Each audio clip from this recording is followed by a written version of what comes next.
less than 2 weeks until the draft, so who better to have on at this point in time than NFL draft analyst for The Athletic, Dane Brugler, who just last week released the Beast, the name of his draft guide, which is his version of War and Peace. So Dane, I've got to begin here because obviously Bills fans have been obsessed with the receiver class, and that only became more prominent with the trade of Stephon Diggs since we last caught up with you at the Combine. The tiers have been the subject of debate because I think Bills fans are concerned about what is going to fall to them at 28, and Brian Thomas has an interesting range, anywhere from 12 to 20 I've seen, and some people even have him mocking later than that. What do you feel is realistic for a landing range for him in round one? I would say, it's tough because there's also some injury stuff that have popped up on him, and that might be that might play a part in all of this. Now, let's just, for argument's sake, say health is not an issue here. There have been teams in the top 10 that have used their 30 visits on Brian Thomas. So, really as early as 10, like the Jets, I think that's the earliest we could see him go. Obviously, we're going to see some trade action, whether that's teams already in the top 10 trading back for a team looking to go up to get a quarterback. So that's always a possibility. The Broncos at 12, we know, could use a wide receiver. 15 with the Colts could use a wide receiver. 17, the Jaguars. I just have a hard time seeing Brian Thomas get out of the teens. I feel like somewhere 10 to 19 maybe is the most realistic spot for him, assuming no big issues durability wise. I think with him you have the size speed combination. Obviously, he can win at the catch point with that size.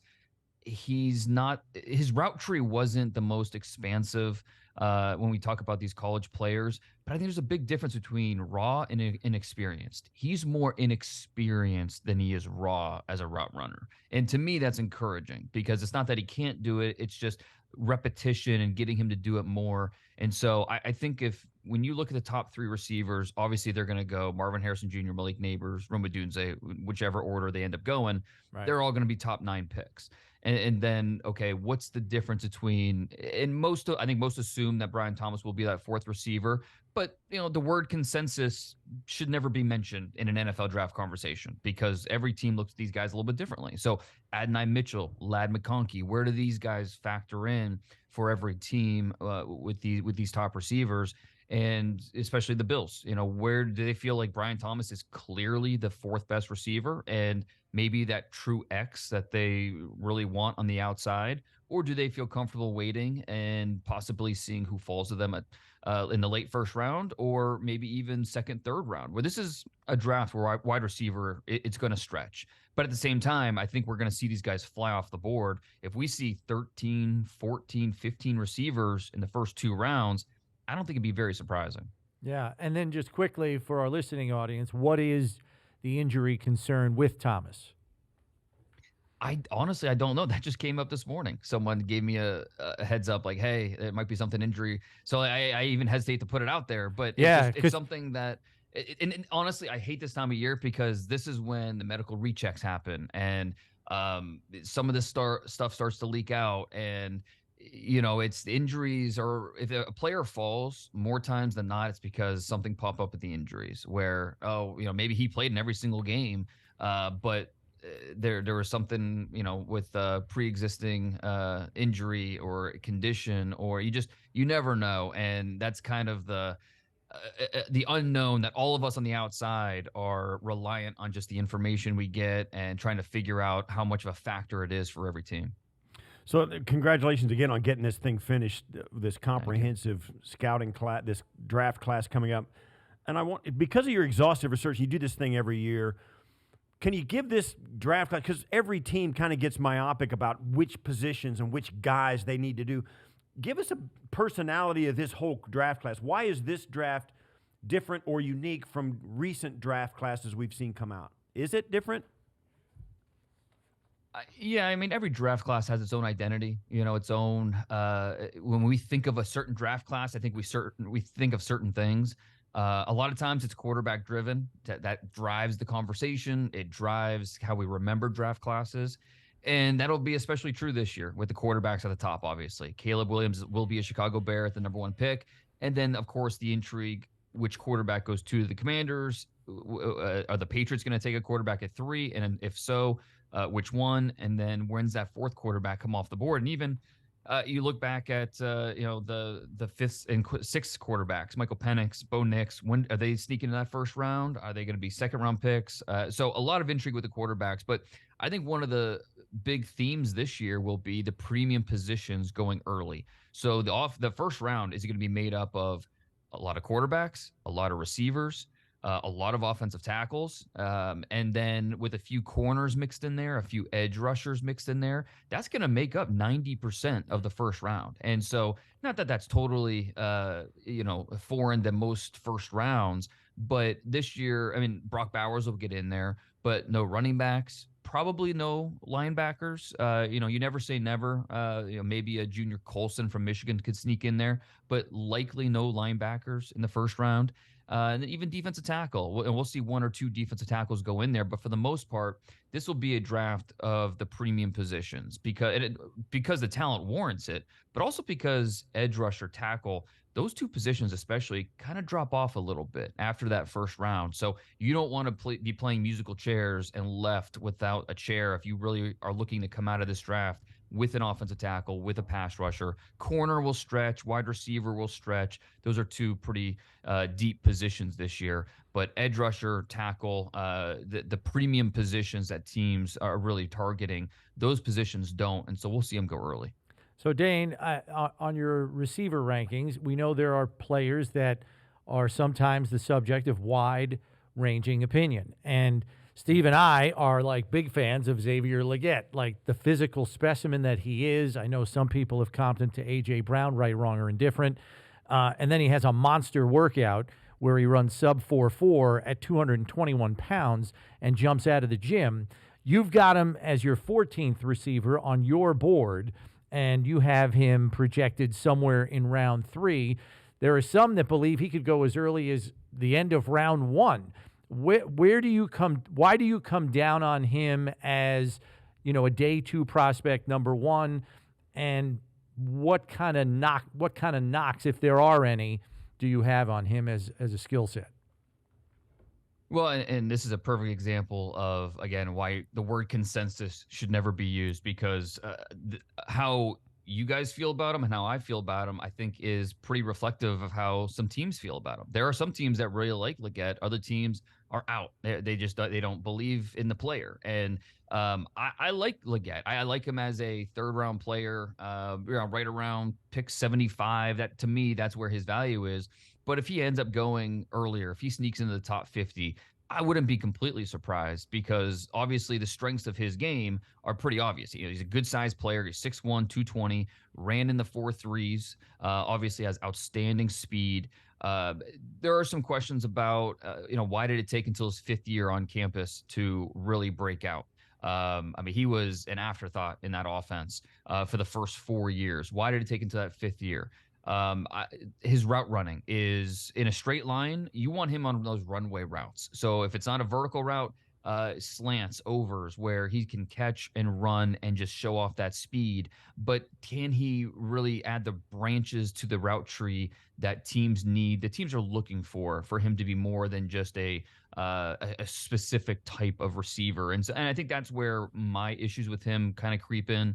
Choppy footwork, some of those things at the top of routes that you want to see in terms of breaking off these crisp 90-degree angles to create separation. I think NFL defensive backs are going to be able to stay attached to a lot of his route running that are not strictly just run in a straight line, go make a play. But again, when you're built the way that he is, with the size, the power, and that straight line speed, there's value in that, no doubt about it. It's just, if I'm looking for a true X, I have some questions with Legette that he could live up to being the true X on the outside that I'm looking for.